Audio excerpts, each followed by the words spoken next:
আমার বডির উপরে, আমার নিজের উপরে যত টাকা খরচ করি, 10 জন মানুষ ইনকাম করে তার সংসার চালানোর ক্ষমতাও রাখি না। অবভিয়াসলি আমি বাংলাদেশের ছেলেদের কথা বলছি। বিদেশের ছেলেদের অনেক টাকাই ইনকাম থাকে, কিন্তু বাংলাদেশের ছেলেদের মনে করেন 1 লাখ টাকাও ইনকাম না। মানুষ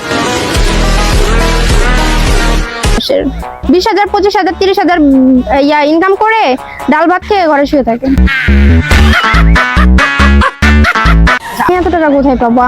আমি যে ভিডিও টিডিও করি, অনেক ধরনের প্রমোশন ভিডিও করি, তারপর হচ্ছে আমার আব্বু দেয়, সব মিলায় আমার হয়ে যায়। মোটেই না, আমি একদম single, pure single, proper single. এটা সত্যি কথা বলতে গেলে পাবলিক খেপে যায়। ভাই আমি অনেক প্রপোজাল পাই, আমি দেখাবো, এখন ফোনে দেখাইতে হবে? পাবলিক খেপে যাবে যে না এই মেয়েরা কে কিছুই করে না, এই সে অনেক কিছু।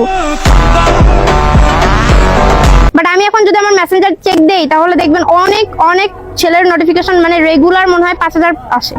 কিন্তু আমি এখন বলতে গেলে মানুষ, জনগণ খেপে যাবে, বেশি খেপে যাবে মেয়েরা, কারণ ওদের থেকেও দাম দেয়। সিনিয়ররাও দেয়, জুনিয়ররাও দেয়, আমার বয়সীও দেয়, সবাই দেয়, আমাকে সবাই পছন্দ করে।